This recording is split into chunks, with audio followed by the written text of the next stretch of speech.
Someday when you're done with your car, when it's had the button, it's kaput, it won't start, whatever, should you be able to dump that in the river? What about if you've got toxic chemicals, or if a business has something that's toxic? Should you be able to throw those products in the river?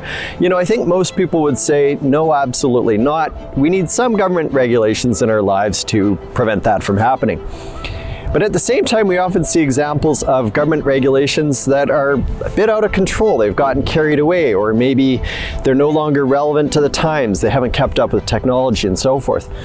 Well, today we're going to take a look at a few examples like that in just one small part of one city to show the problem. We're here in St. James, which is a small part of Winnipeg, and we're going to take a look at a few examples. Several years ago, I was talking to the former owner of this Dairy Queen. And as you can see, this Dairy Queen is the type where you go in, you stand at the counter, you order your ice cream, and then typically you leave. It's not the type where you sit down with burgers and fries and that type of food. And what he told me was that he was wanting to put in a couple small tables so that if some senior citizens wanted to sit inside and eat their ice cream, maybe if it's too sunny out or if it's raining, something like that, that they would have a spot to put their purse and their belongings and sit and eat. And the city of Winnipeg, according to the former owner, they wouldn't allow it. They said the only way you can do that is if you start to grant access to bathrooms. And it's not the type of Dairy Queen where you have that type of access. So he was going to have to, I think, build a stairwell to the basement or rejig his operation so you could get into the back. It just wasn't going to work. So in the end, he didn't end up doing it.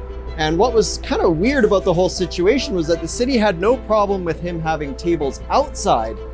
But once you put one inside, magically it would cause some kind of serious problems. So several years ago, I used to come to this grocery store all the time. You can see there's a Canada Post outlet inside, and they have a whole bunch of P.O. boxes, and I would use one and check my mail regularly. And one day I was coming in to check my mail, and the grocery store was building an entirely separate entrance. And so I was curious about it, and I talked to the staff person. I said, well, what's going on here? And she said, well, there's a new government regulation which says you can't sell tobacco in the same place where you also sell pharmaceutical products.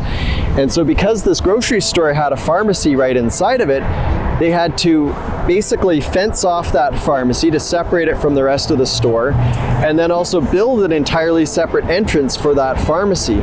And all this was predicated on the idea that someone somewhere out there might think that because you were selling pharmaceutical products in the same building, or same store rather, where there were also tobacco products, that somehow tobacco products were healthy for you.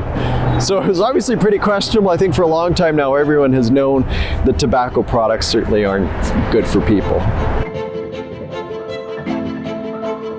Our final example is the Cork and Flame restaurant, and in particular this structure that they built for their patio.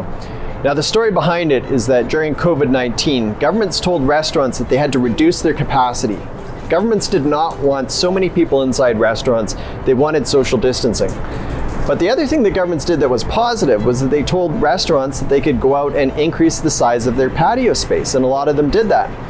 This owner did that, and he also built this structure to make it a nicer environment for his customers.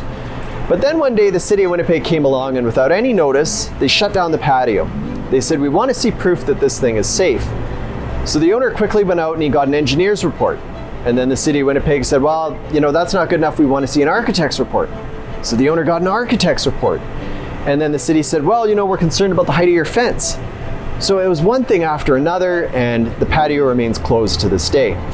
Now the problem obviously is that there's a lot of people that work here and they're depending on this restaurant for income. So the city of Winnipeg has not made it easy at all during a very difficult time.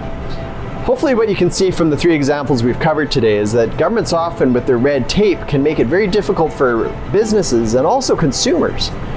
You can learn a lot more about this, including some positive examples of things governments have done, in our new report at secondstreet.org.